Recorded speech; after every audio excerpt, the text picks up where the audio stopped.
Bueno, muy buenas noches. Espero que se encuentren bien. Con este curso nos volvemos a encontrar, así es que lo que vamos a hacer en esta primera clase es, en una primera instancia, em, determinar las fechas de los trabajos, hacer una introducción sobre la materia y evidentemente empezar el avance. Entiendo que ustedes están volviendo de vacaciones, ¿verdad? Debe ser su primera materia. O ya tuvieron la oportunidad de tener una materia previa a esta este año o concluir una materia previa a esta este año. Es el primer módulo, doctor. Estábamos en el módulo 10, ¿no? Módulo, a ver, vamos a ver las directrices. El módulo 10, la praxis del procedimiento civil, ¿ya? Este es un módulo muy bonito porque vamos a ir un poco más allá de entender al derecho sustantivo para dar paso al derecho adjetivo, ¿no? Para ello, debemos manejar las categorías dentro del derecho sustantivo de forma precisa y correcta para posteriormente dar paso a un manejo adecuado del derecho adjetivo. Es obvio que ustedes tuvieron la oportunidad de desarrollar materias como procesal orgánico, procesal civil, procesal penal o procesal constitucional en pregrado, ¿no?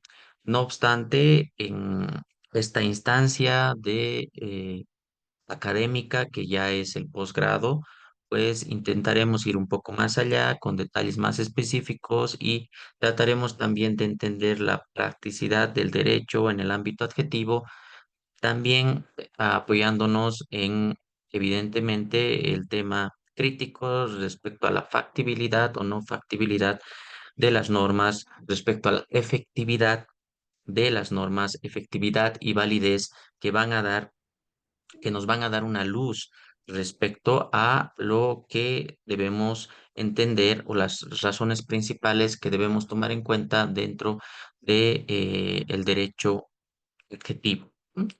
Para lo cual, en una primera instancia, tendremos la posibilidad de hacer un análisis introductorio con carácter filosófico, ¿no? Que no lo tomen aburrido ni mucho más, sino que vamos a tratar de que sea ameno, de que no sea pesado y de que vayamos inmiscuyéndonos en las razones técnicas, académicas, formales, que están bien, pero también en este grado en el cual nosotros ahora estamos, es necesario que vayamos un poco más y nos inmiscuyamos también en el ámbito filosófico para saber las razones y adentrarnos de lleno en el derecho adjetivo, ¿no?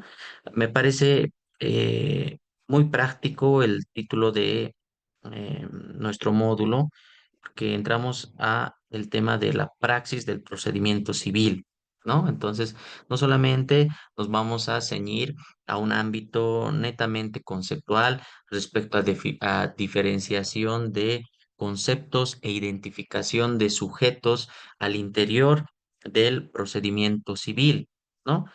Por lo tanto, no solamente nos restringiremos a analizar los sujetos procesales o analizar conceptos como jurisdicción, como competencia, acción, instancia, demandado, accionante, denuncia, diferencias entre las materias principales, diferenciación entre remitirnos a teorías del derecho sustantivo como derecho público, privado, si en la actualidad está o no vigente, si solamente tiene carácter metodológico y en la práctica no existe tal división, ¿no? Temas como ellos, así como también temas más particulares que tienen que ver con las etapas del proceso, ¿no? Como por ejemplo, tenemos los procesos preliminares, también las medidas cautelares y los diferentes tipos de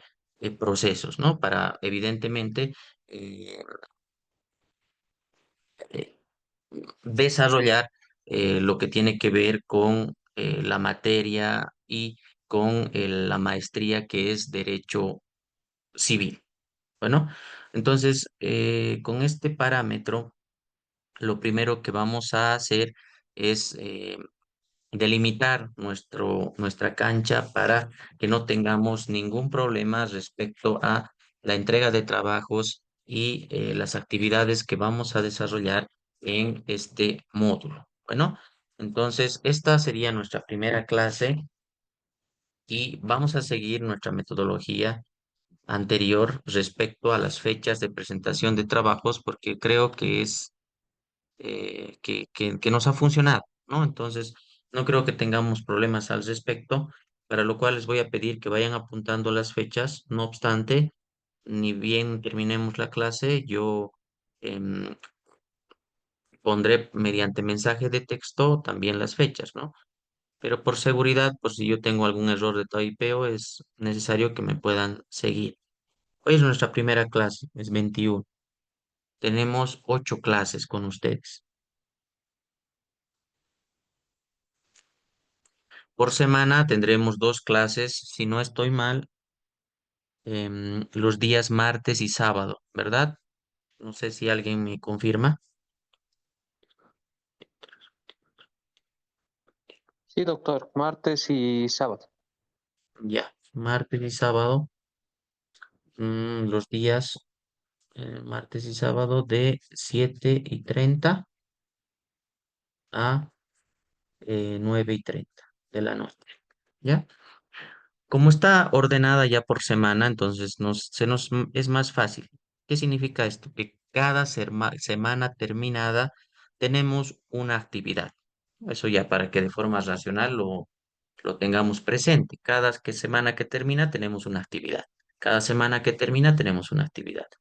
Entonces, cada sábado, cada sábado yo daré una tarea que será la tarea de la semana. Cada semana será una unidad. Entonces, si tenemos 8 clases, contaremos con 4 unidades, ¿verdad? Cada unidad tendrá su tarea y su foro. Entonces, al finalizar cada tarea, al finalizar la última clase de la semana, o sea, la clase del sábado, inmediatamente se les pondrá la instructiva para que ustedes puedan desarrollar sus actividades que son el foro y la tarea y se les dará una semana para que ustedes cumplan con esa obligación. ¿Ya? Delimitemos nuestras fechas entonces, 21, 25, 28 y primero, ¿no? Si de una vez yo también bueno, agendo mis clases y no tengo choques. 28 y primero. Luego tenemos el 4 de febrero y el 7 de febrero. Yo les diré las fechas y por favor me ayudan señalándome si existe algún feriado o algo. 4 y 7,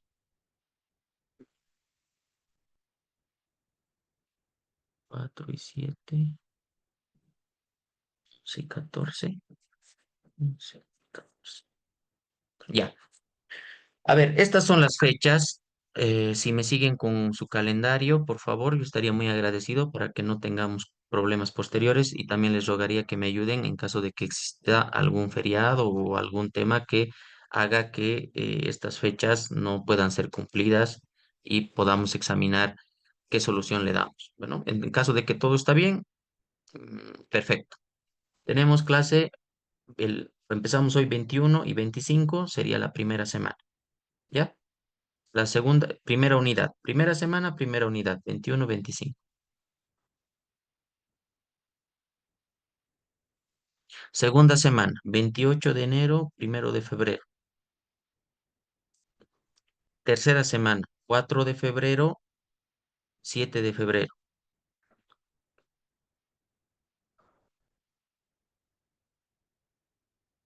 Tercera semana, 11 de febrero, 14 de febrero. Verifiquen que sea martes y sábado. ¿Está bien? ¿Todo en orden?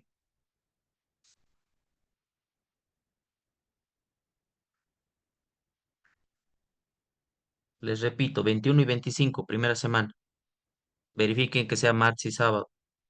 Segunda semana, segunda unidad, 28 y primero de febrero, 28 de enero, primero de febrero. Tercera semana, 4 de febrero, 7 de febrero. Cuarta semana, 11 de febrero y 14 de febrero. ¿Todo en orden? Correcto, doctor. Sí, correcto. Ya, genial. Ahora bien, como les decía, cada fin de semana, cada sábado, se les dará su actividad y tendrán una semana para presentar la tarea y el foro. La última semana no tienen tarea, solo tienen foro, pero no obstante a ello, tienen una semana más que puedan, em, para que puedan realizar su trabajo final. Por lo tanto, la fecha del trabajo final es la siguiente.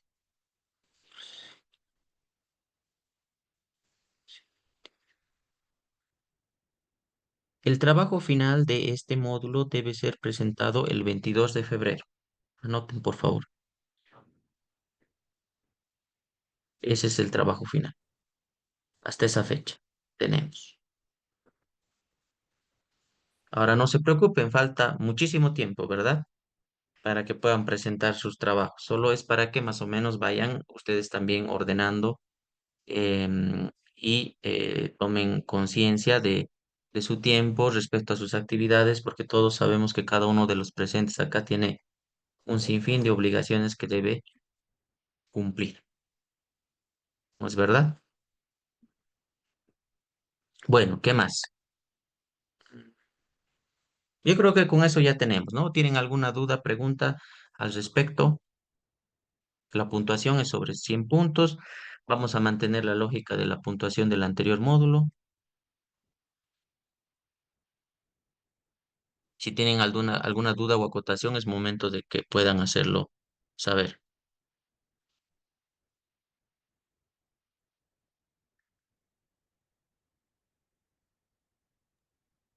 Tal vez, doctor, un recordatorio sobre la puntuación de los trabajos, cuántos trabajos vamos a tener, Claro del que trabajo sí, final. Sí, todo eso tal claro vez, que sí, doctor. Víctor. Sí, de una vez, ¿verdad? Ya. Denme un segundo, voy al archivo. Un segundo. ¿Dónde están? A ver. Sí, así concretamos todo.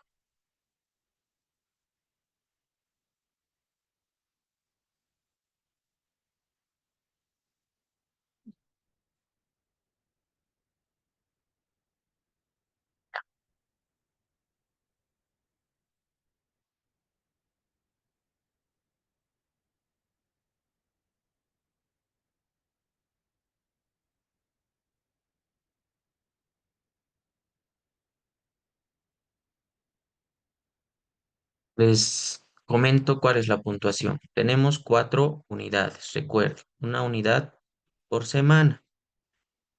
La tarea de la unidad 1 es sobre 15 puntos y el foro es sobre 5 puntos. En total sería 20 puntos, ¿no? Tarea 1,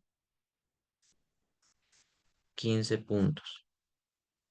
Foro 1, 5 puntos. Total, 20 puntos en la unidad 1.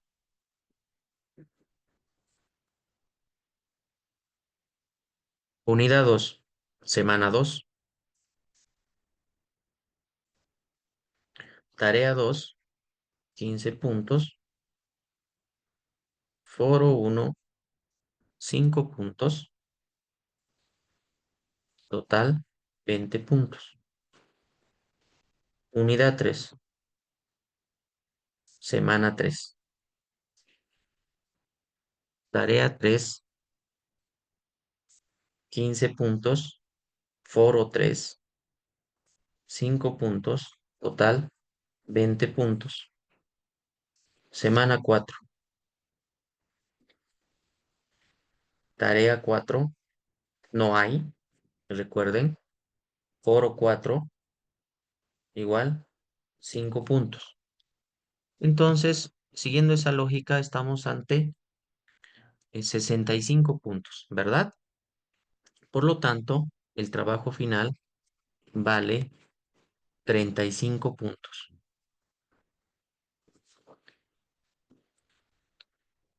¿Tomaron apuntes? ¿Todo en orden?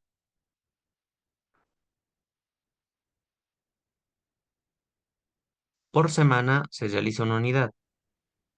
Por semana hay una tarea y un foro. La tarea vale 15, el foro vale 5. Por unidad, 20 puntos. Unidad uno 20 puntos. Unidad 2 20 puntos. Unidad 3 20 puntos. Unidad 4 solo foro, 5 puntos.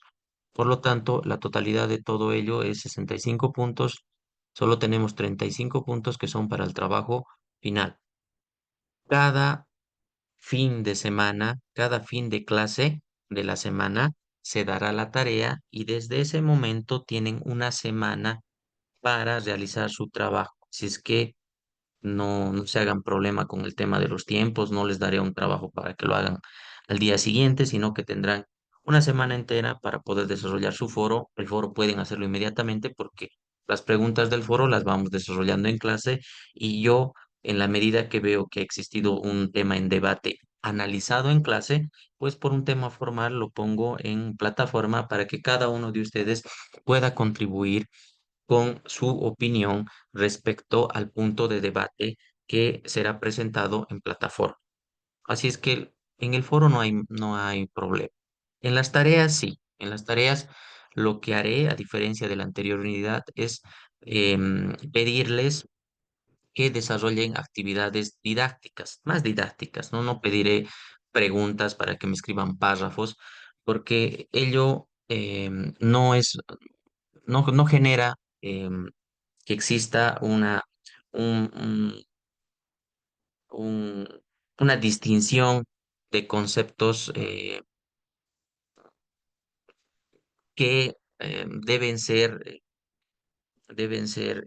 retenidos por nosotros, por la importancia, no de forma memorística, por ello vamos a acudir a métodos, a metodología al respecto, como presentar cuadros didácticos, esquemas y ese tipo de trabajos van a ser las tareas, ¿ya? No van a ser como preguntas y ustedes me responden a través de un párrafo, no. Así es que les solicito que cada tarea que se dé em, en cada semana al terminar la unidad, pues cada uno de ustedes pueda leer bien las instrucciones, ¿no? Por ejemplo, realizar un esquema en la distinción de los siguientes conceptos, siguiendo los siguientes parámetros, ¿ya?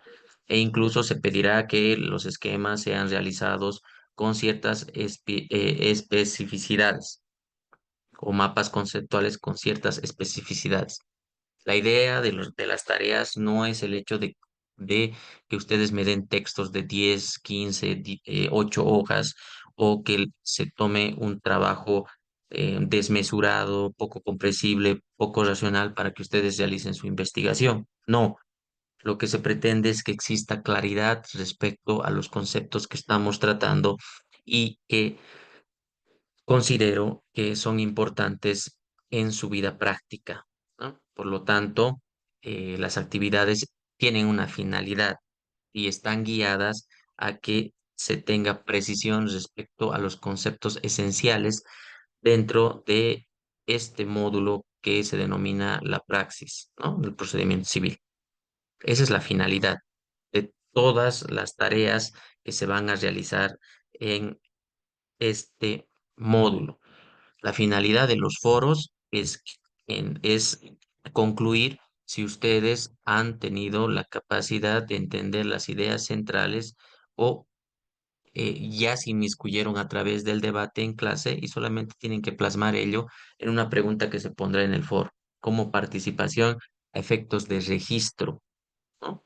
Porque como bien ustedes saben, el tema de notas y demás no tiene que ver con un tema netamente entre el docente y el estudiante, sino que debe haber claridad en la forma en que uno evalúa y esto debe ser obviamente plasmado en plataforma.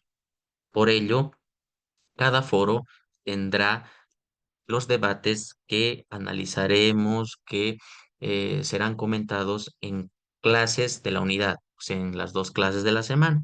Por lo tanto, ni bien terminemos la segunda clase, todos que las personas que asistieron a clase tendrán la oportunidad de ir directamente al foro y escribir, ¿no? Porque todos los temas a tratar o las consultas que se hagan en plataforma, pues ya podrán ser resueltos por cada uno de ustedes porque ustedes tendrán los instrumentos y herramientas necesarios para realizar esa tarea. Por lo tanto, no les va a tomar más tiempo, ¿ya?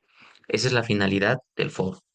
La finalidad de las tareas es que ustedes tengan la capacidad de retener, distinguir, conocer conceptos esenciales, precisos, y en este caso no solamente conceptos, sino partes esenciales que que ayuden en la praxis jurídica a ustedes y que sean relevantes y que se considere que son necesarios a la hora de el litigio, ¿no? A la hora de la praxis jurídica. ¿Ya? Esas son las finalidades de las actividades. No es que se hacen las actividades porque a uno le da la gana y demás. Tiene finalidades metodológicas y es el hecho de que cada uno de ustedes pueda sacar lo mejor de la materia. Creo que con esto ahora sí ya, ¿no? Cerramos. ¿Podemos dar un paso o tienen alguna duda más?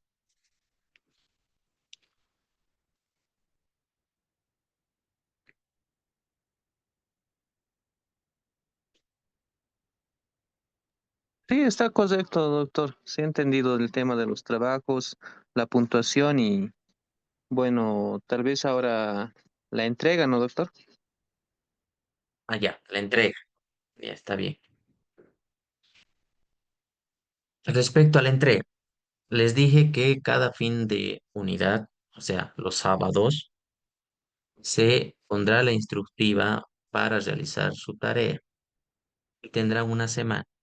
Por lo tanto, la primera instructiva que se les dará se realizará en fecha 24 de enero, ¿no? Es la fecha en la que subiré la instructiva de su tarea y de su foro. Pueden resolver tanto su tarea y su foro tienen para resolverlo una semana, para resolver el foro y la tarea. Por lo tanto, no es 24, perdón, 25 dijimos, ¿no? Estoy perdido en acción. 25. 25, Entonces doctor. tienen hasta, si les doy la tarea el 25 de la unidad uno, tienen hasta el primero.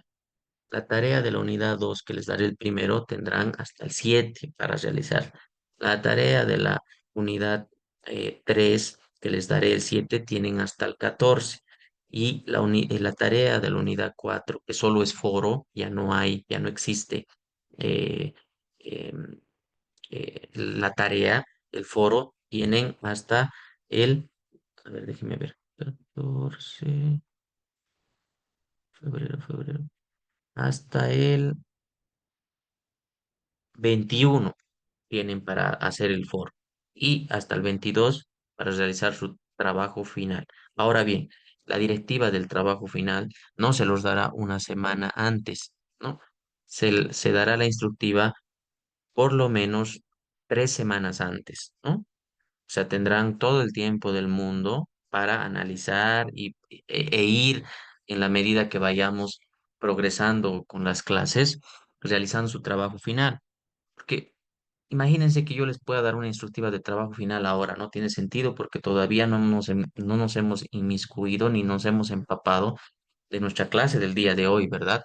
Entonces tampoco es nada metodológico y pedagógico que yo les dé ahora su tarea final si no tienen los instrumentos para realizarlo. Ahora bien, si tienen un parámetro al respecto, ya vamos construyendo juntos incluso su trabajo, ¿no? Así es que esas son las fechas, no se preocupen, yo las transcribo y las paso, las van a tener en plataforma, las van a tener por WhatsApp, por el grupo que tenemos. No obstante, creo que siempre es necesario poder socializar con ustedes. Si no es de manera personal, es mediante eh, este instrumento tecnológico que tenemos que nos acerca de alguna forma y que permite hacer una especie de pacto entre nosotros, ¿no?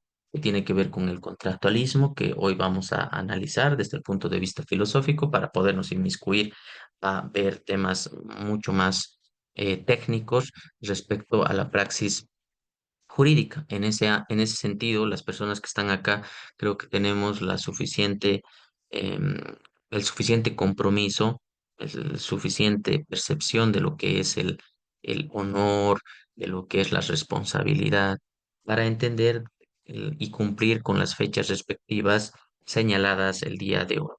Ahora sí, con ello vamos, si no tienen una pregunta más, obviamente, Buenas noches, todo es, doctor. Buenas ¿cómo noches, está? doctor. ¿Cómo está? Adelante, Doctor, dígame. acaba de explicar en este momento lo que va a ser la presentación de los foros y de los trabajos. Nos dice que vamos a tener una semana, es decir, Sí, si pasamos clases el sábado, tenemos que presentarlo hasta el siguiente sábado. sí, Doctor, ¿no se podría considerar que siempre hemos estado pidiendo por parte de todos los participantes en esta maestría a los demás docentes, que siempre nos amplíe el plazo, por lo menos que sea hasta el día domingo o lunes, toda vez que, doctor, nosotros somos en su mayoría gente que trabaja de lunes a sábado y ese el tiempo a veces solamente nos queda sábados de la tarde y domingo? Entonces, por esa situación, doctor, no sé si podría haber la posibilidad, digamos, que nos amplíe hasta el día domingo, hasta la finalizar la tarde, por lo menos el día lunes, doctor, porque si es a sábado, sábado, entonces a veces siempre pasa, sucede algo en la semana que, que es imposible para nosotros poder realizar los trabajos, doctor.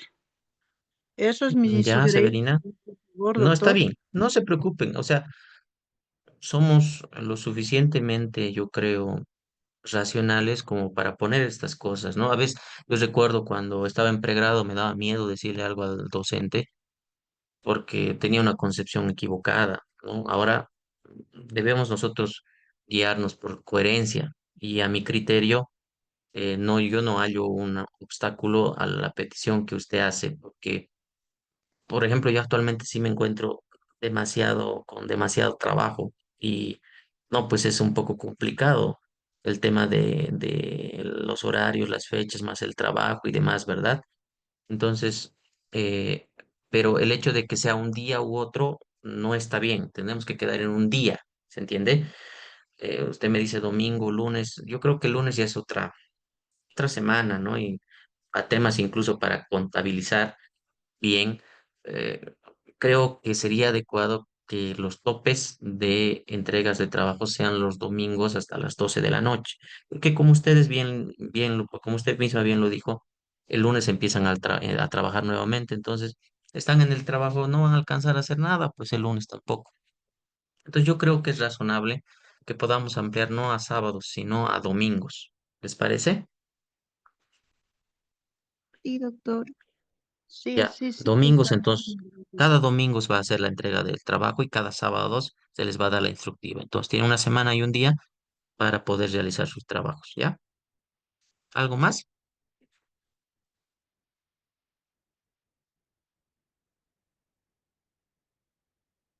Ya.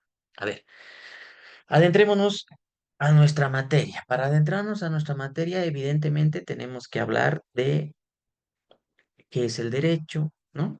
¿Qué es el derecho? Ya nos hemos debido cansar de escuchar conceptos sobre qué es el derecho, ¿no? Sistema de normas que regulan las relaciones entre los individuos. eh, Han debido escuchar igual conjunto de normas que regulan las relaciones en sociedad para una mejor convivencia. ¿Qué concepto de derecho más se les viene a la cabeza, estimados compañeros? ¿Qué es el derecho para ustedes? ¿Qué tiene que ver la norma con el derecho? ¿Qué es el derecho sustantivo? ¿Qué es el derecho adjetivo?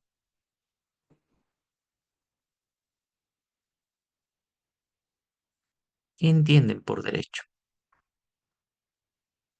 Derecho es un sistema de normas, ¿no? Hay algunos que nos hablan de conjunto, pero cuando se habla de conjunto no existe un análisis crítico al respecto porque se entiende que las diferentes normas, reglas, principios, recordemos, ¿no? Yo recuerdo que con ustedes tuvimos la oportunidad de ver qué son las reglas, qué son los principios, y que ambas, cuando hablamos de principios y reglas, estamos hablando de normas, ¿no? Cuando hablamos de normas, hablamos de eh, eh, directrices o disposiciones, ¿no? Disposiciones que lo que buscan es eh, que que se tenga una determinada conducta, ¿no? Estamos, por ejemplo, ante normas morales, normas éticas, normas religiosas y normas jurídicas. ¿Qué son las normas jurídicas? Cuando hablamos de normas jurídicas, debemos analizar dos componentes esenciales, ¿no?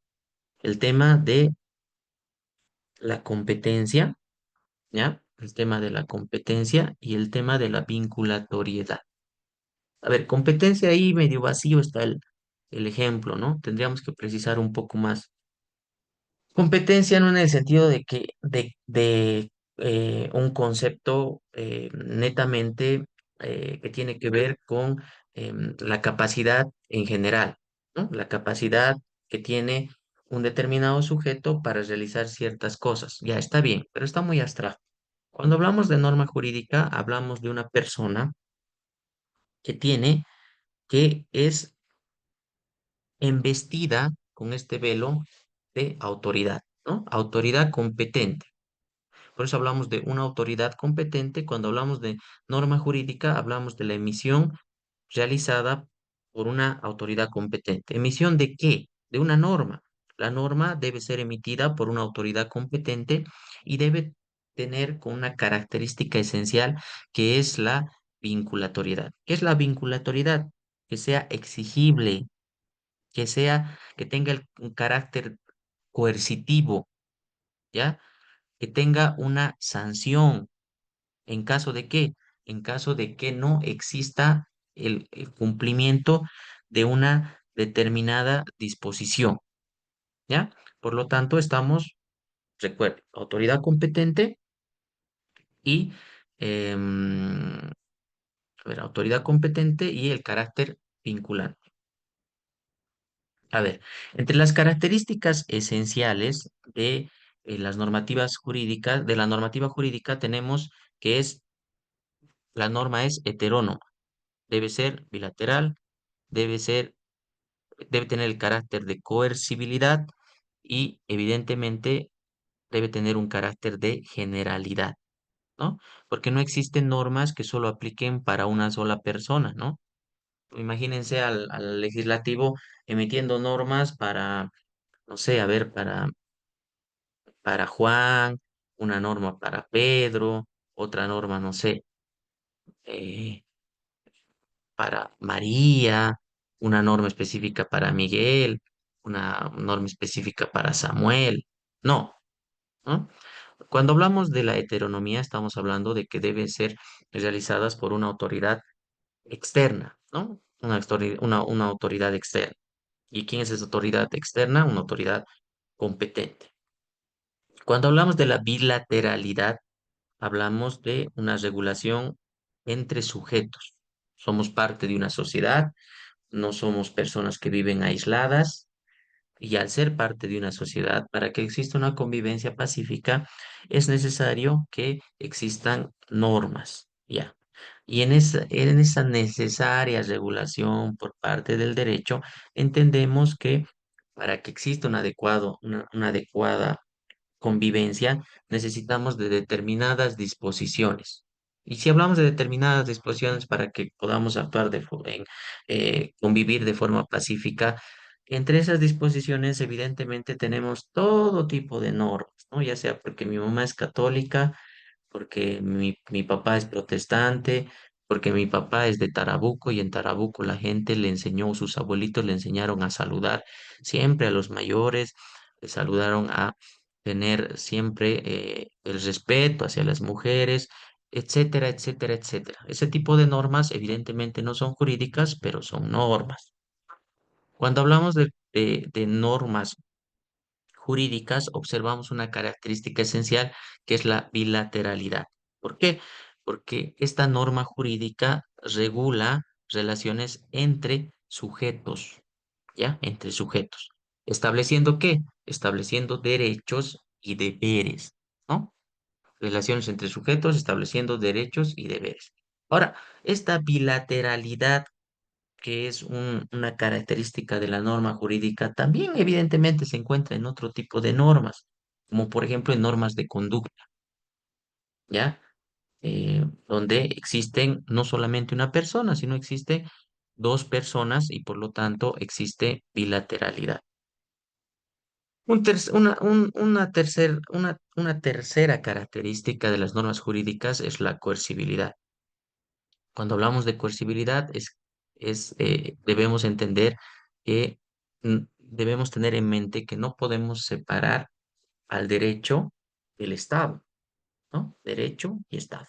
No pueden ser separados derecho y Estado. Y un poco más adelante vamos a meternos un poquito a temas del pensamiento filosófico jurídico respecto a el poder, ¿no? Que tiene que ver con la política. Entonces, cuando tenemos un análisis del derecho, siempre debemos realizarlo desde el ámbito de el Estado, el derecho y la política, ¿no? Y hay críticas muy interesantes que quiero compartir con ustedes y quiero escuchar su posición al respecto. Luego tenemos un cuarto factor que es el tema de la generalidad, porque aplica a todas las personas a todas las personas en general, ¿no? Ahora, evidentemente existen materias, existe especialidad, existen grupos específicos, pero como les dije, no existe el legislativo, no se va a sentar a emitir una disposición, una ley, ¿no?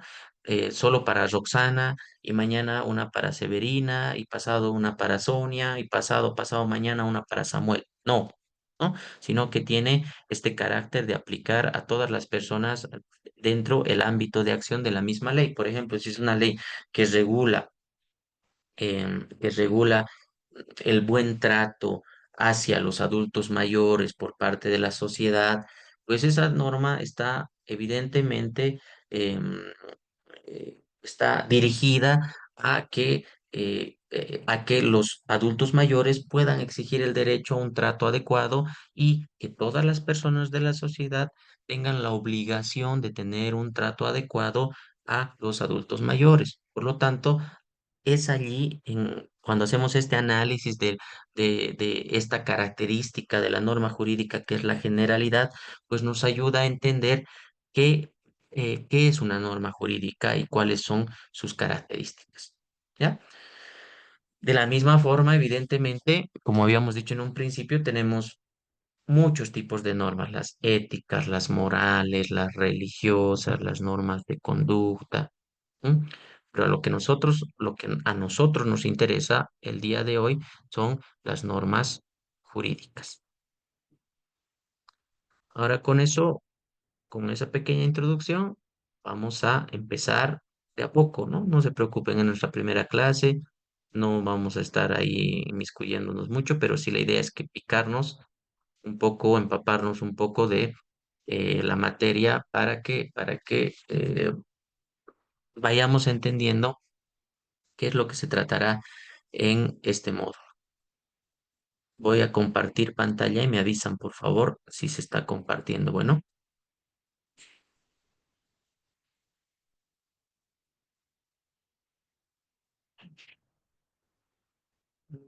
denme un segundo.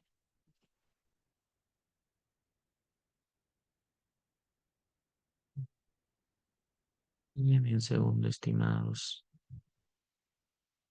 A ver, te lo puse en mi archivo.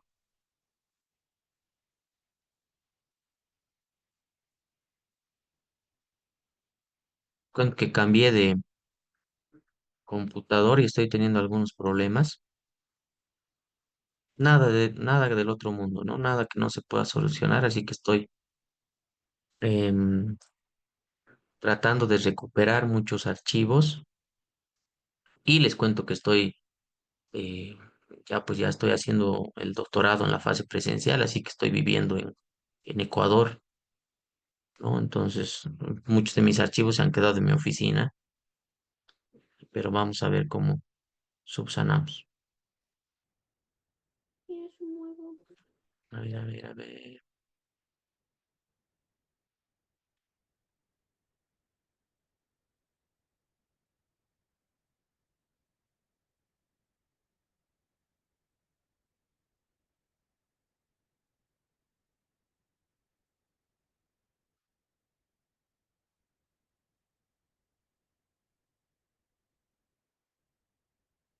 ¿Observan? ¿Pueden observar la Sí, doctor. diapositiva?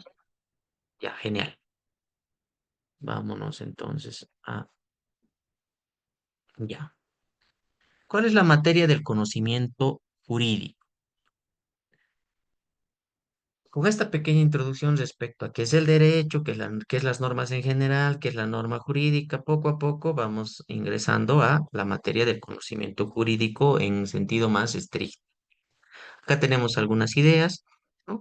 Por ejemplo, un conflicto de contenido jurídico solo puede darse entre personas y nunca con una cosa. Ya, a ver, para que vayamos viendo estas ideas. Lo que se pretende es que exista una relación pacífica entre los sujetos, en los individuos que hacen parte de una sociedad. No obstante, somos conscientes de que en la historia de la humanidad nunca ha existido una sociedad que no ha tenido problemas, ¿no? Que no ha tenido conflictos, ¿ya? Por lo tanto, tenemos un instrumento que ha sido creado en la medida en que el hombre ha ido evolucionando y a esta creación conocemos como derecho, ¿no? Dentro del ámbito jurídico, ¿ya? Como derecho. Si observamos qué era el derecho romano y qué es el derecho actualmente, entenderemos los matices y cómo el derecho evoluciona. Si observamos a Bolivia antes de 1993, ¿m?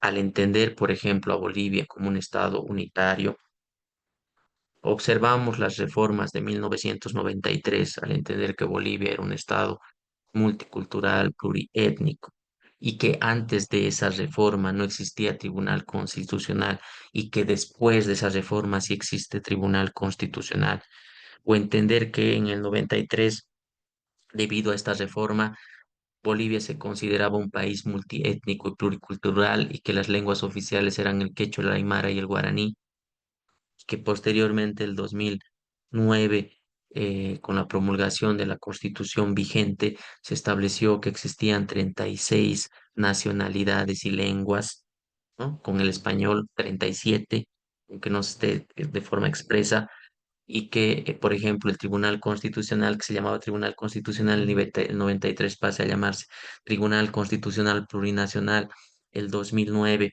y que la descripción de multicultural y pluriétnico pase a ser plurinacional, de multicultural a plurinacional y multiétnico, evidentemente al reconocimiento de las nacionalidades y de las lenguas. Entonces nos damos cuenta que el derecho es dinámico, ¿no? El derecho no es estático y eh, ha ido evolucionando, pero el hecho que el derecho vaya cambiando deviene de construcciones evidentemente filosóficas, ideológicas, ¿no? Filosóficas e ideológicas. Cuando hablamos del derecho en general, cuando nos remitimos, por ejemplo, a la norma suprema del ordenamiento jurídico, hablamos de la Constitución. Entendemos a la normativa como parte de una estructura mucho mayor. ¿Cuál es esa estructura mucho mayor? El ordenamiento jurídico, un ordenamiento jurídico. ¿Qué es un ordenamiento jurídico? Un ordenamiento jurídico es evidentemente ese espacio, ¿no? Ese espacio en el cual encontramos las normas, los principios, las reglas que están interconectados, ¿no? Interconectados y que hacen parte de una unidad. Por ejemplo, podemos hablar de el ordenamiento jurídico boliviano, ¿de acuerdo? El ordenamiento jurídico boliviano. ¿A qué nos da pie esto? A que existen ordenamientos jurídicos nacionales, ¿no? Existe ordenamiento jurídico peruano, ordenamiento jurídico boliviano, ordenamiento jurídico chileno, ¿ya? Y en ese análisis podemos deducir, yo les consulto a ustedes, que existe un ordenamiento jurídico internacional o no. ¿Existe un ordenamiento jurídico internacional?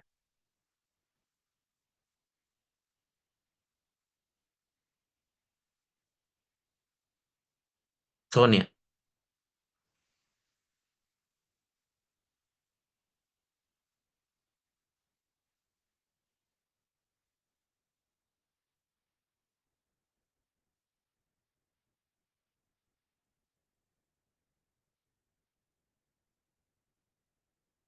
Juan Víctor, Doctor, no le he escuchado muy bien, doctor, la pregunta sobre el conocimiento jurídico. ¿existe un ordenamiento jurídico internacional? Sí, doctor, existe un ordenamiento jurídico por el tema de los tratados y convenios. Es, eso es lo que pienso. Sí, está bien, Juan, pero aquí viene el problema, ¿no? El problema ya sobre la vinculatoriedad de las normas jurídicas internacionales y sobre la competencia sobre la autoridad competente. Ahora, si nosotros somos mm, netamente positivistas, pues entendemos que los estados, mediante sus plenipotenciarios, han suscrito y ratificado tratados internacionales, ¿no? Por lo cual han comprometido, ¿no? Se han comprometido a realizar se han comprometido, se han comprometido. Hasta ahí está bien. Si se comprometieron o si se comprometieron por propia voluntad, es evidente que deben cumplir ese compromiso. Pero en caso de no cumplir lo señalado en instrumentos y tratados internacionales, ¿cómo se expresa la vinculatoriedad, que es un factor principal para entender a una norma jurídica? ¿Existe una policía mundial? No. En caso de que exista el incumplimiento de un tratado internacional, ¿qué pasa? ¿Vienen y pueden encarcelar a todo un país? No. ¿Existe sanciones de la Corte Penal Internacional en contra de Putin, por ejemplo? ¿Han podido ser o pudieron ser ejecutadas esas disposiciones emitidas por la Corte Penal Internacional en contra de Putin? No. Entonces, ¿cómo se entiende la vinculatoriedad en el derecho internacional? ¿Realmente se cumplen, ¿no? Se cumplen estos factores que hacen a la norma jurídica dentro del ámbito del derecho internacional o no? Eso vayamos pensando, ¿ya? Vayamos pensando porque nos va a servir por lo menos para distraernos un poco mientras vayamos realizando nuestro avance. A ver, hablamos de un conflicto de contenido jurídico solo puede darse entre personas y nunca con una cosa. ¿Qué significa este presupuesto? Que dentro del derecho existe un reconocimiento a las personas como sujetos de derecho, ¿no? Somos personas, somos sujetos de derecho. En ese ámbito de hablar de sujetos de derecho, estamos ante qué? Ante personas naturales y personas jurídicas, personas individuales o personas colectivas, ¿ya? Por el simple hecho de ser un ser humano, ¿no? De ser una persona que ha nacido en este país, por ejemplo, soy sujeto de derechos. ¿Qué significa?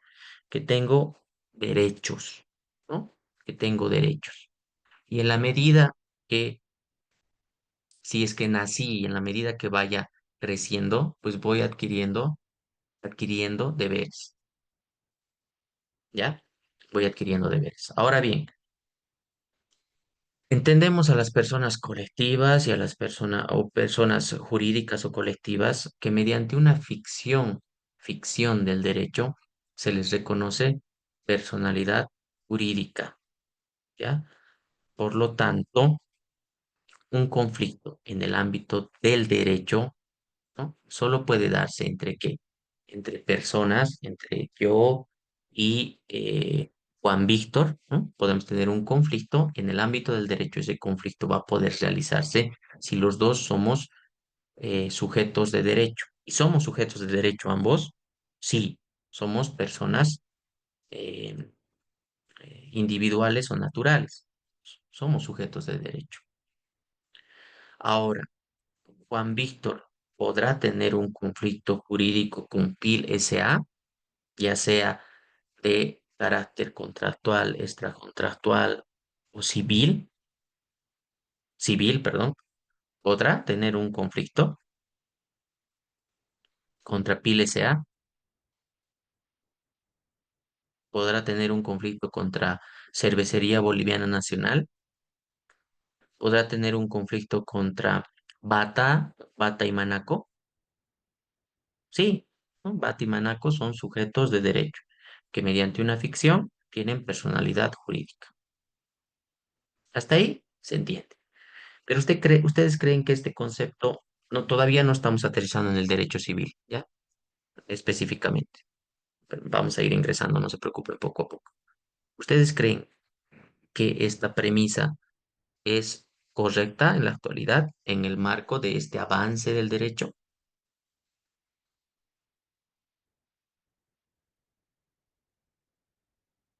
¿Existen los derechos de la naturaleza? ¿Se reconoce a la naturaleza como sujeto de derecho? Sí, doctor. Sí, ¿no? Entonces, por lo tanto, desde el punto de vista, se le diría, por ejemplo, de forma despectiva, cosa sujeto. Una cosa sujeto. Hasta en los términos son despectivos. Pero si nosotros somos positivistas o somos conservadores en el derecho, pues ese término hasta nos puede gustar, ¿no? Pero desde el punto de vista más progresivo, ¿no? Progresista dentro del ámbito del derecho, pues hablamos de un sujeto de derecho que es, por ejemplo, la naturaleza, el entender que los ríos eh, pueden tener derechos, tal como, por ejemplo, ha sido desarrollada jurisprudencia al interior de la Corte Interamericana de Derechos Humanos, dentro del derecho comparado y en concordancia con lo establecido en la Constitución Política del Estado, ¿no? Ahora, evidentemente, el derecho por sí mismo no va a ir a pedir que el cumplimiento de derechos, ¿no? Sino que tiene que ver con el hecho de el no hacer más que todo. Y es el no hacer, son deberes que devienen de la protección, ¿no? De la protección de, del medio ambiente, de la protección de la Pachamama, ¿no? ¿A través de qué? De no hacer cosas. ¿Y quiénes no deben hacer esas cosas? ¿El deber de quién? De botar basura, de dañar el medio ambiente, etcétera, etcétera. El deber deviene de los sujetos. ¿Y quiénes son esos sujetos? Nosotros como sujetos individuales, sujetos naturales, sujetos particulares, y de la misma forma tienen esa responsabilidad de no hacer las personas jurídicas, ¿ya? Entonces, esta apreciación debemos considerarla más allá, ¿no? Más allá. El momento que la normación pierde su origen divino, el imaginario del hombre genera normas cambiantes en tiempo y lugar. Estamos analizando el conocimiento jurídico para adentrarnos de hecho en el tema de eh, la praxis, ¿ya? A ver, dentro de la construcción del derecho tenemos dos grandes corrientes, el naturalismo y el positivismo, ¿ya? Pero no solamente deviene de un análisis jurídico cerrado, sino también cómo la construcción del pensamiento ha ido teniendo varios cambios en la historia, ¿ya? ¿En el entendido de qué? En el entendido de que en la construcción del naturalismo, el naturalismo tiene varias, eh, varias acepciones al interior del naturalismo, pero como idea general es el hecho de que existen normas universales, ¿no? Y que tienen un carácter general, ¿ya? Entonces, eso deviene de qué? De un origen divino, ¿no? Entonces, acá tenemos dos conceptos que están ligados. Por un lado tenemos la tradición y por el otro lado tenemos lo divino, o sea, Dios.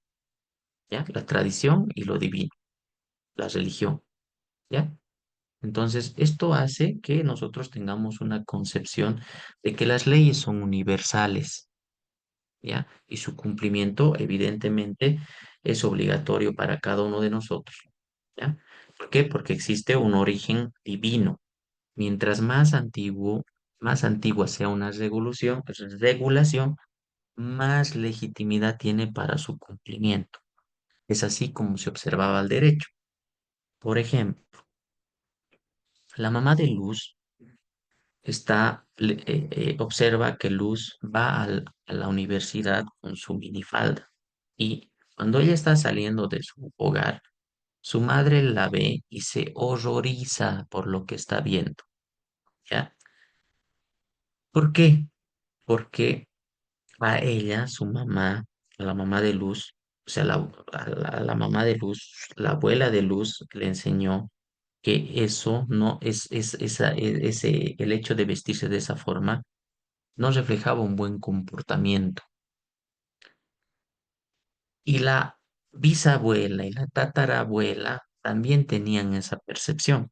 Por lo tanto, mientras más antigua era la norma, tenía más tradición.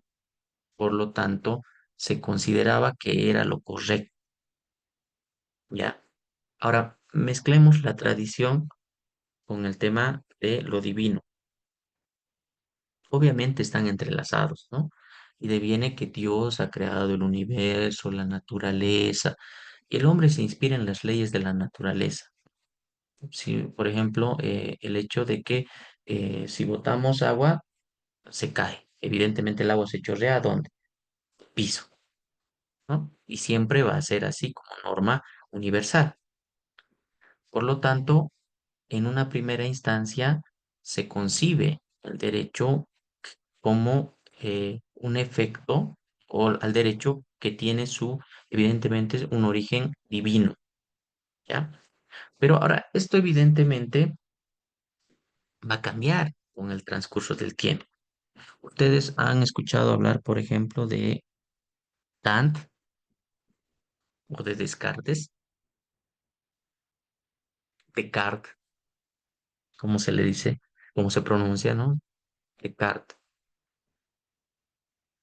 de estos filósofos,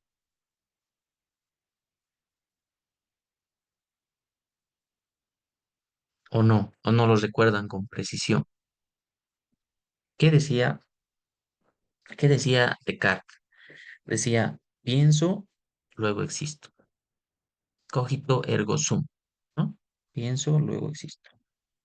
Entonces, en la antigüedad, lo que pasaba era el hecho de que eh,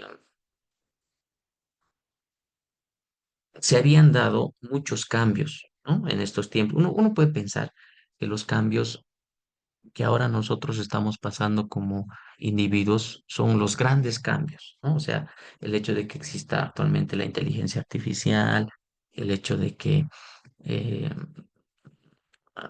no sé, de que existan robots, el hecho de que estemos ante el Internet, de serie de factores que quizás hagan creer a uno que vivimos en una época donde los cambios son constantes.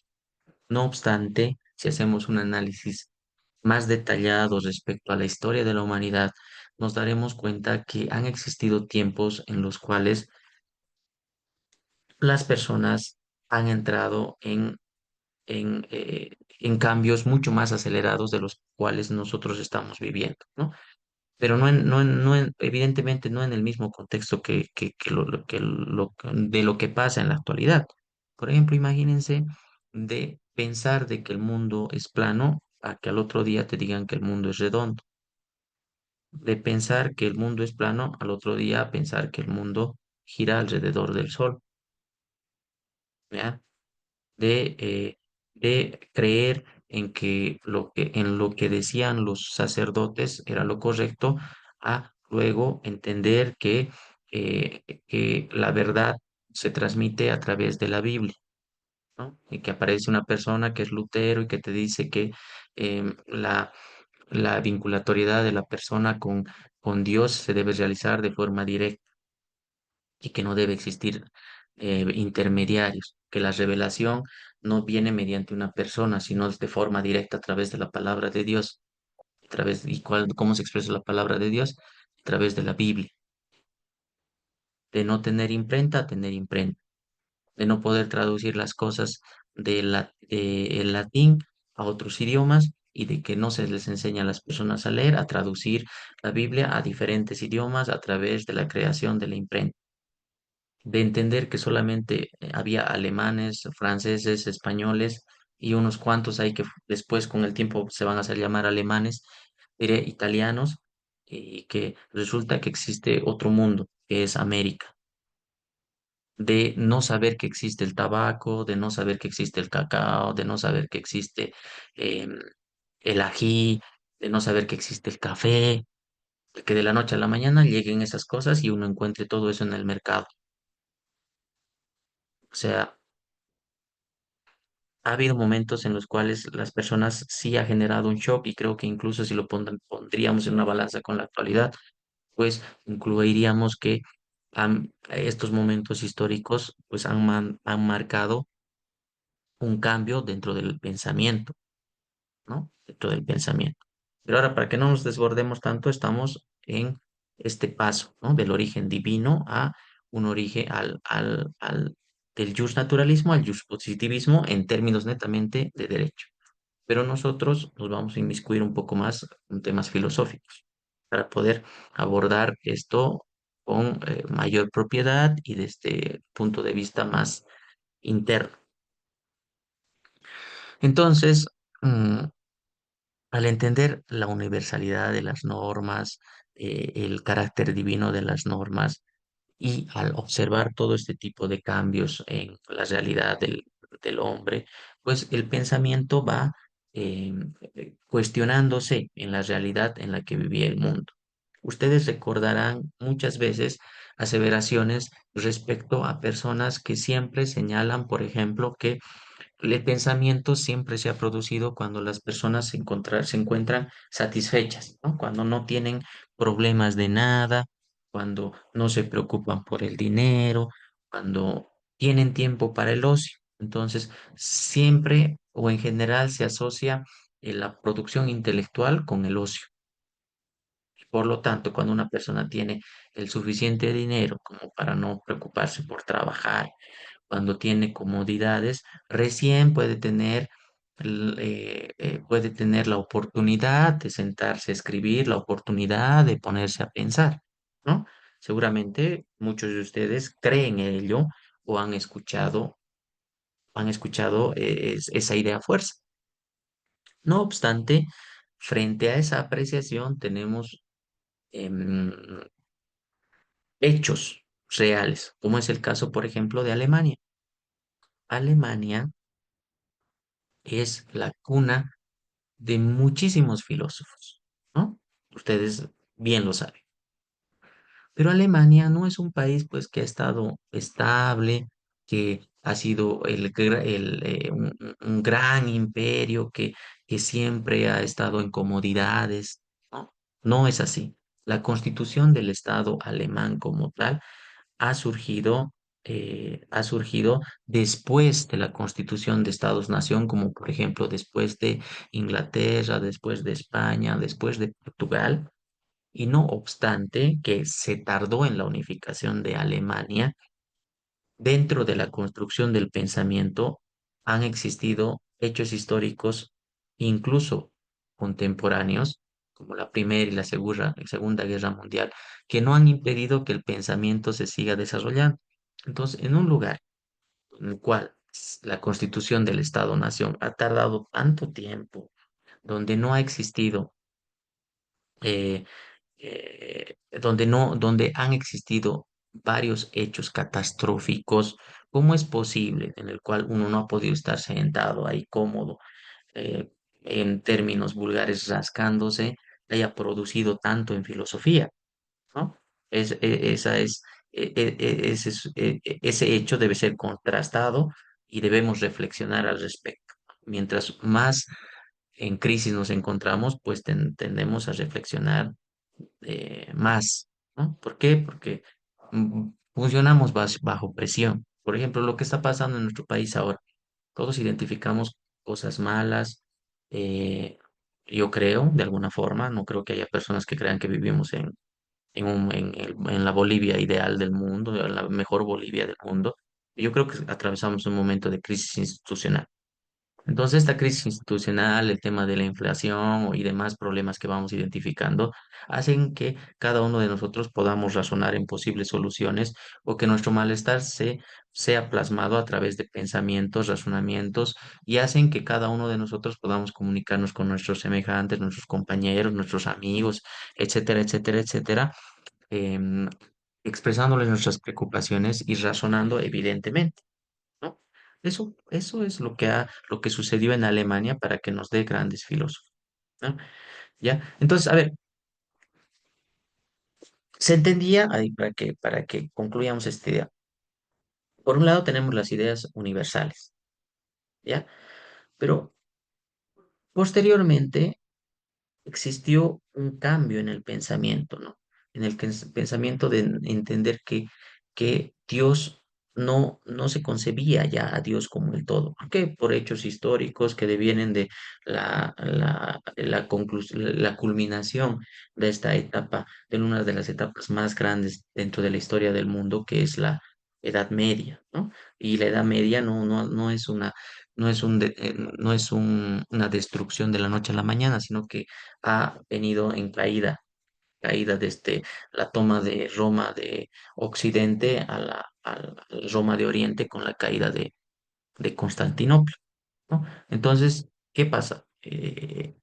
Se cambia el creer como palabra última la Biblia, como la norma universal, ¿pasa a qué? A que tengamos eh, las normas, ¿no? Las normas como tales que van a tomar ese lugar. En vez de la Biblia, vamos a tener a la Constitución, a las leyes, a las normas, ¿ya? En vez de tener por ejemplo, los santos o los apóstoles o personas que están al lado de Dios, los cambiamos por héroes, por ejemplo, por héroes que ayudan a construir el Estado-Nación. Simón Bolívar, San Martín, Juan Azurduy de Padilla, ¿no?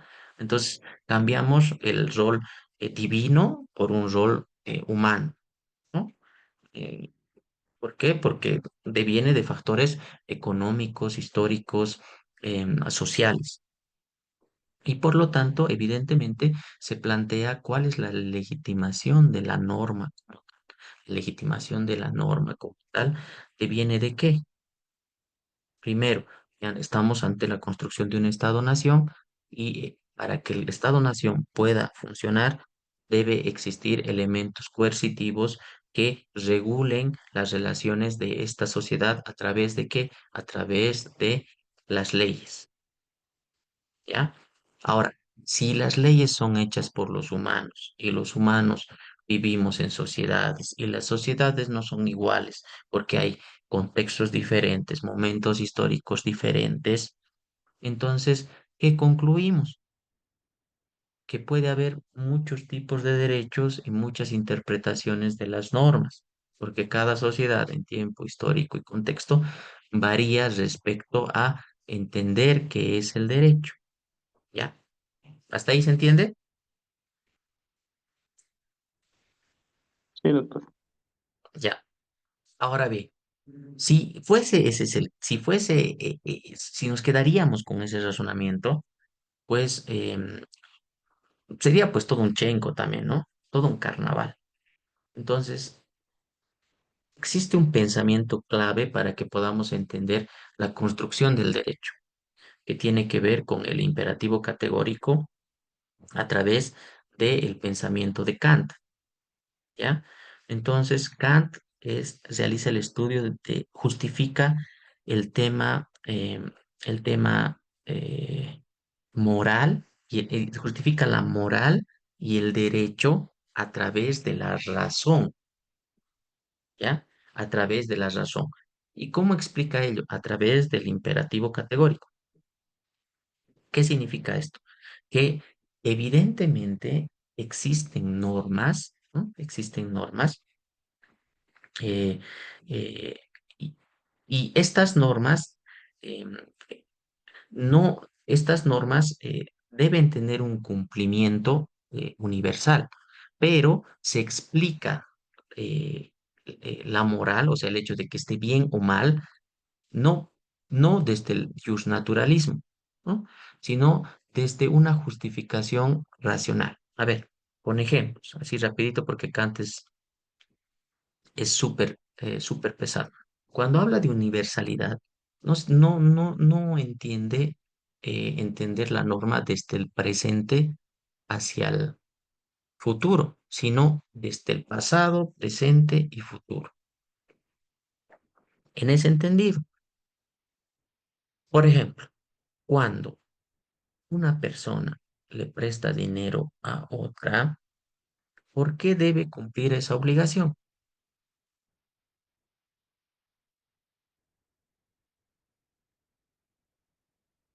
De una persona presta dinero a otra, ¿por qué debe cumplir esa obligación?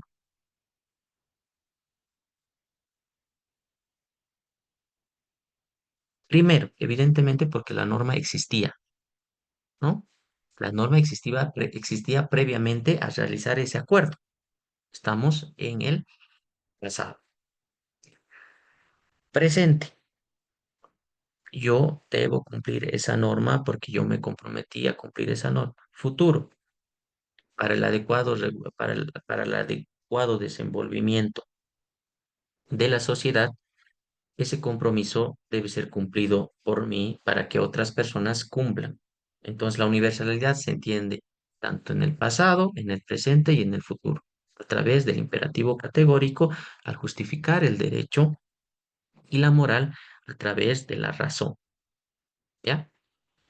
Esto, que parece meramente filosófico, va a sentarse a través de quién, de un pensamiento y a través de un pensamiento concreto dentro de nuestra materia, que es un filósofo, un gran filósofo, que es Hans Kelsen. Ustedes conocen a Kelsen desde el primer día seguramente que han entrado a estudiar la carrera de Derecho, ¿ya? Hans Kelsen es el máximo exponente del positivismo jurídico y obviamente tiene sus raíces en Kant. ¿A través de qué? Del imperativo categórico, el entender el derecho desde la razón, ¿ya? Ya no desde lo divino. Y el entender el derecho de la razón desde el análisis que realiza Hans Kelsen es pues desvincular al derecho de otros fenómenos, de otras materias, de otras pseudociencias, etcétera, etcétera, ¿no? ¿Para qué? Para la concepción de una ciencia pura, ¿no? Darle al derecho los instrumentos necesarios para que tenga un desarrollo autónomo. Es por ello que Hans Kelsen nos va a hablar de un ordenamiento jurídico que tiene su validez y su efectividad en el mismo, que basa su efectividad y su validez en el mismo ordenamiento jurídico a través de un origen que es la norma hipotética fundante, que es la Grundnorm, ¿ya? Entonces tenemos a Hans Kelsen y para entender a Kelsen, evidentemente debemos entender acá. Hasta ahí tenemos el paso desde el origen divino al positivismo jurídico. Pero esto no se va a quedar ahí. Tenemos eh, ¿cómo se llama este filósofo? Mm, A ver, a ver, a ver. ¿Cómo se llama el máximo filósofo del nazismo en el derecho? Acuérdense, está en la punta de mi lengua. A ver. La palabra doctor. Sócrates. No, no, no. O me... Estamos en la Alemania nazi, Marianela. Alemania nazi. Perdón, doctor, Es- perdón. Sí, a ver, ¿cómo se llama esta? Deme un segundito, estoy con un lapsus mentis. Nietzsche, Nietzsche, doctor. No, no, no. Nietzsche es genial para entender a Hitler, pero no, dentro del derecho. Y nos quedamos con Nietzsche. Anoto Nietzsche para que entremos en contexto, pero nos falta alguien más. Sí, a ver, ya les digo, denme un segundito. Denme un segundito. ¿Cómo me voy a acordar? A ver. Carl Smith. Han debido hablar de Carl Smith, ¿verdad? A ver, por un lado tenemos el positivismo y luego aparece Carl Smith que nos dice, el derecho no puede entenderse como un elemento autónomo, sino que para entender al derecho debemos entender, por ejemplo, qué es soberano, la incidencia del soberano con el derecho y la política. Evidentemente, Carl Smith habla desde la justificación de un régimen político. ¿Cuál es ese régimen político? El nazismo, el nacionalsocialismo, ¿ya? ¿Y cómo se entiende al soberano? El soberano es el pueblo, siempre se usa al pueblo, pero justificando que el representante de la Alemania, por ejemplo, puede usar los plenos poderes en caso de del cumplimiento de una excepción. Por lo tanto, justifica el mando del poder político a través del Führer. ¿Quién era el Führer? Hitler, ¿no? Por lo tanto, entendemos que es una antítesis del positivismo jurídico el análisis de Carl Smith, en el cual evidentemente plantea que no se puede entender el derecho como algo autónomo que no tenga nada que ver con temas políticos, ¿no? Con el decisionismo de Carl Smith y critica, por ende, toda esta lógica kantiana que deviene del ámbito que, desemboca en Hans Kelsen. Por otro lado, tenemos a Carl Smith, que tiene evidentemente matices teológicas. ¿Por qué? Porque desde la teología hablamos de lo divino, hablamos de un ser superior, hablamos de alguien más importante que los otros. Y desde esa concepción teológica se crea pues lo que es la figura del Führer, de una persona que tiene la capacidad de dirigir a, a un Estado y que como tiene esa autoridad moral, esa autoridad suficiente de representación, pues es esa persona a través de decisiones en casos de excepción, o sea, en casos en los cuales sea necesario que alguien que tenga esas capacidades tome decisiones. ¿Qué decisiones? Decisiones políticas, pues tenga esa legitimidad de poder realizarlas, o sea, que esa incidencia política del derecho. Es una tesis totalmente diferente a la que realiza Franz Kelsen, ¿verdad? Y debido a la contradicción de de estos dos pensamientos, posteriormente vamos a dar paso a Jürgen Habermas, ¿ya? Que evidentemente es kantiano, que critica a la teoría de Kelsen, pero reconoce a través de la teoría comunicacional, evidentemente el derecho va a ser emitido por autoridad competente, etcétera, etcétera, pero que debe ser socializada, debe ser consensuada con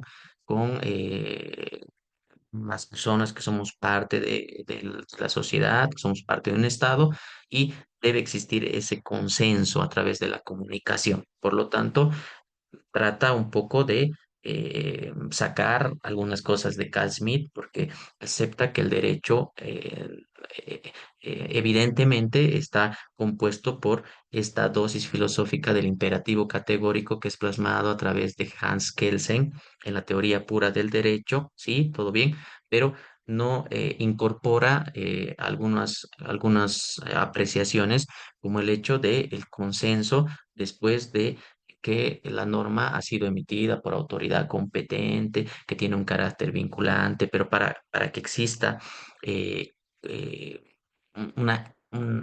efectividad de la norma, pues evidentemente debe existir un consenso. ¿Ya? Entonces nos damos cuenta cómo la norma pasa de un origen divino de un origen divino a entender que las normas cambian en diferentes lugares, tiempos y contextos. ¿Ya? Por lo tanto, es necesario crear un, un imperativo categórico, ¿no? Que nos ayude a entender cuál es la necesidad de que se entienda el derecho desde la racionalidad y no así desde lo divino, ¿ya? Y el caso, por ejemplo, de Hitler es muy relevante, ¿no? Para entender incluso el tema del derecho y el tema de lo que está pasando en la actualidad en nuestro país. Así es que creo que nos ayuda a repensar algunas cosas y a ver, ya que estamos acá, les voy a dar algunos datitos y me dicen qué opinan.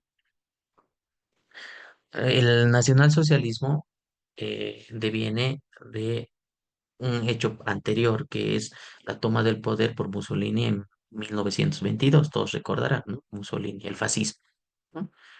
Em, el 1923, Hitler, a través del Punch de Múnich, lo que hace es realiza un golpe de Estado fallido, ¿no? Pero un golpe de Estado fallido que era muy evidente de que no iba a desembocar bien. ¿Por qué? Porque para empezar ni siquiera se realiza en la capital de Alemania, ¿no? Entonces es arrestado Hitler y no entra al poder aún. Recién va a entrar al poder 10 años después, en 1933, ¿ya? Pero, ¿cómo es que sale de la cárcel? Él está en la cárcel, ¿no? Por haber intentado realizar un golpe de Estado. Sale de la cárcel por un pacto social, por un consenso que se realiza y el Kaiser decide liberarlo porque dice que es la única forma de evitar la convulsión social. ¿Ya? Entonces, ¿qué hace? Liberan a Hitler por un pacto social. Lo mismo que ha pasado en Venezuela. Eh, Hugo Banzer Suárez realiza pretende realizar un golpe de Estado a través de la toma del Palacio de Miraflores en Venezuela. Es arrestado y por un pacto social, etcétera, etcétera, lo libera.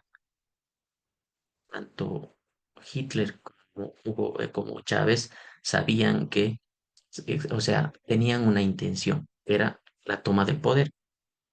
Cuando se les concedió la libertad, ambos dijeron, ay no, gracias por perdonarme, eh, me voy a mi casa, o ese mismo día o al día siguiente se organizaron para tomar el poder.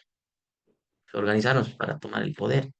¿Qué razón tiene de perdonar a alguien sobre un supuesto delito cuando la persona va a seguir su pretensión? Lo lógico sería de que una persona diga, sí me he equivocado, bueno, perdón, puedo decir, o bueno, perdón, no me comprometo a no hacer esto, listo, libertad, pacto social, tendría más coherencia, ¿no? Pero la historia nos ha enseñado que las cosas no han pasado así. Entonces él sale, evidentemente se organiza para la toma del poder. Posteriormente va adquiriendo fuerza y existía un gran descontento social. Por lo tanto, quien estaba al mando era el Kaiser, ¿no? Kaiser, y lo que va a pasar es que va a venir el advenimiento de la República. Eso como un factor importante dentro del tema histórico. El advenimiento del Kaiser hace que se llame a eh, la agrupación de partidos políticos que van a dar como resultado la Constitución de Weimar después de la Primera Guerra Mundial, ¿no? Eso como factor esencial para que entendamos el paso de, de una Alemania monárquica a una Alemania que tiene eh, que tiene una constitución vigente, que es la Constitución de Weimar. Eso es después de la Primera Guerra Mundial. En ese contexto es que Hitler en el 1923 quiere tomar el poder. ¿Por qué? Porque Mussolini el 22 ya había tomado el poder de Alemania, de Italia, perdón.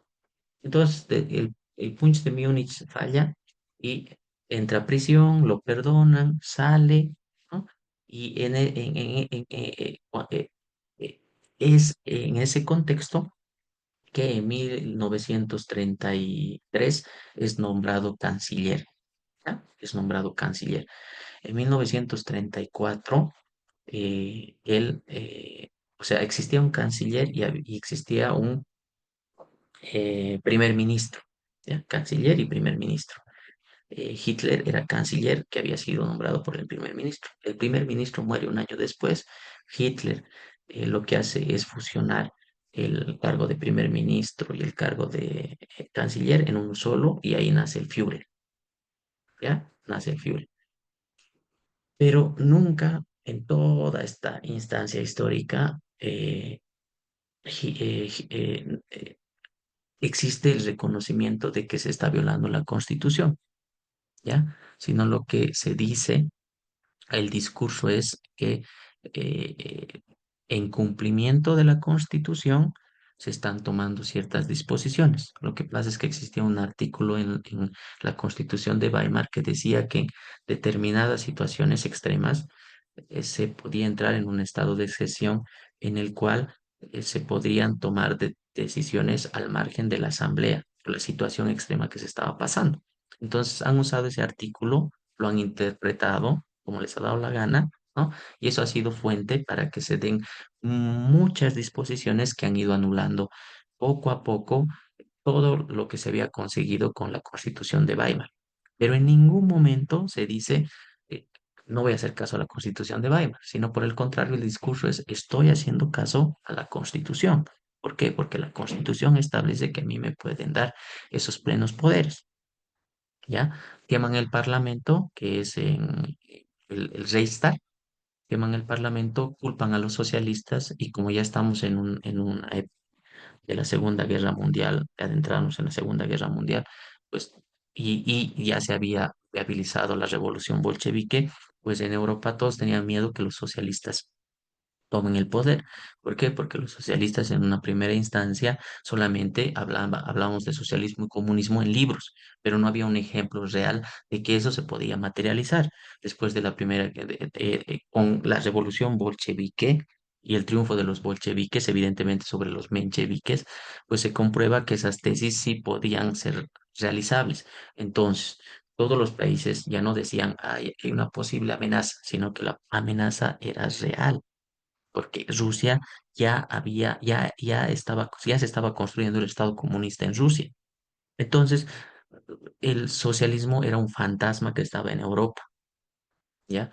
Entonces, lo que hacen es quemar el Reichstag y culpar a los socialistas. Y como los socialistas son el enemigo, entonces lo que se hacen es dar los plenos poderes con base en ese artículo 48 de la Constitución de Weimar para que se dé el estado de excepción y se planteen todas las normas a título de que todas las disposiciones que se estaban dando por el Führer eran constitucionales.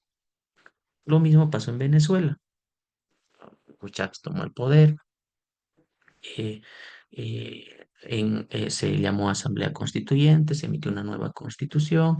Hugo Chávez quiso incorporar 46 artículos a la constitución, ¿no? Mediante referéndum, la gente dijo que no, ganó por un 51% el no, y como el cómputo es electrónico en Venezuela, pues es más confiable porque por logaritmos, no por algoritmos, por logaritmos y es inmediato y evidentemente ese número iba a subir, pero Chávez de forma inmediata dijo que se había perdido el referéndum, entonces supone que ya no todo te tenía que dar allá, ahí, pero no, resulta que llaman a elecciones, ¿no? Llaman posteriormente a elecciones, eh, gana la oposición, no, me estoy apresurando con la historia. Llaman a elecciones, la oposición no se presenta, ¿no? La oposición no se presenta y lo que hacen es ir incorporando, en vez de la oposición pensando que habían tomado una buena decisión, lo que hacen es dar paso a todos los chavistas a que puedan incorporar las disposiciones que no han sido emitidas por referéndum, a que puedan ser emitidas mediante el órgano legislativo. O sea, valió el referéndum. Lo mismo que pasó en Bolivia el 2000, ¿qué año fue? ¿El referéndum en Bolivia? ¿18? No me acuerdo. ¿16? ¿17? ¿Qué año fue el referéndum por la reelección? No me acuerdo. ¿Alguno de ustedes se acuerda?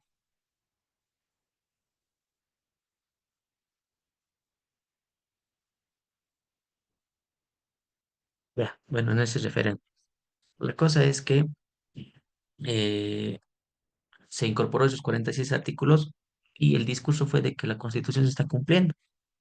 Después de ello, evidentemente, el 2015 asume Maduro, pero en las elecciones ya no dejan que revise la comunidad internacional. ¿Por qué? Porque era fácil saber si habían alterado los logaritmos para ver que el resultado cambia o no cambia. Entonces, no han dejado que vayan los revisores. Hay una ruptura del orden constitucional, evidentemente, y la Asamblea, el órgano legislativo, es ganado por la oposición en esta oportunidad. No estaban conformes, sabían que la oposición podía afectar la gobernabilidad, llaman a Asamblea Constituyente a título de reformar la Constitución de Chávez de 1999, pero como era una vaca sagrada la Constitución, Chávez ya había muerto y era como su obra a través de una Constituyente. Entonces lo que hacen es inventarse esta Asamblea Constituyente para que haya un poder constituyente que actúe como legislativo encima del órgano legislativo. Estaba el órgano legislativo en Venezuela, que estaba ganado por la oposición, pero crean una Asamblea Constituyente que actúe como constituyente permanente, y como la Asamblea Constituyente es representación del pueblo directo, sus disposiciones tienen mayor jerarquía que el órgano legislativo. ¿Cómo eligen a las personas para ser parte del legislativo? Obviamente no van por voto popular. ¿Por qué? Porque iba a tener el mismo resultado que lo que tenía el órgano legislativo. Lo que hacen es seccionar por estudiantes, van a tener 10%, obreros 10%, y evidentemente a quiénes van a afiliar, a los que les convenían, a las personas que pertenecían al partido político. Por lo tanto, se crea esta asamblea constituyente que nunca fungió como constituyente, sino más bien como un órgano legislativo que tenía un suprapoder por encima del órgano legislativo, y así siguieron la maquinación para entender que la Constitución seguía vigente y que nadie había alterado el orden constitucional. Lo mismo que pasó en Italia, lo mismo que pasó en Alemania. ¿Y qué creen ustedes que está pasando en Bolivia? Bueno, creo que nos hemos pasado de la hora y no hemos avanzado todo porque yo siempre me distraigo un poco, pero tenemos que ver el tema de las de la acción. ¿Qué más tenemos? Normas jurídicas. ¿Avanzamos más o qué? A ver, ¿qué hora es?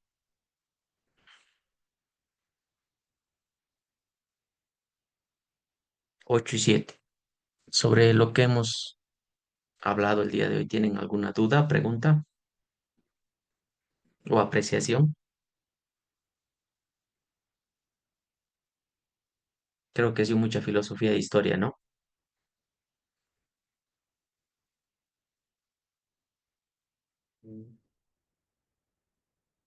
Pero tiene su porqué. Ya vamos a desembocar, no se preocupe. Bien, pero sí, un poco me emociono y ya me voy por la historia. Vamos a tratar de ser más específicos.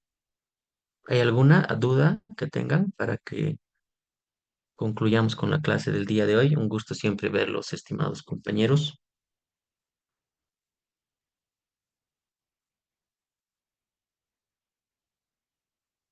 Bueno, en esto vamos a quedar. Cualquier instructiva, disposición y demás, yo lo pondré en el grupo de WhatsApp, y de igual forma en plataforma. El material también será remitido en estos días, y recuerden, cada sábado mm,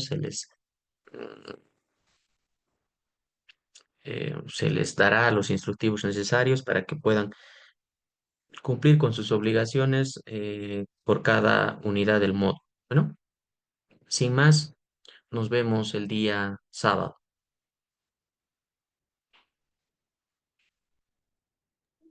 Buenas noches, doctor, hasta el sábado. El sábado. Muchas gracias. Buenas noches, doctor. Buenas noches, doctor. Hasta el sábado. Buenas noches. Buenas noches, doctor. Buenas noches. Buenas noches, doctor. Gracias. Buenas noches.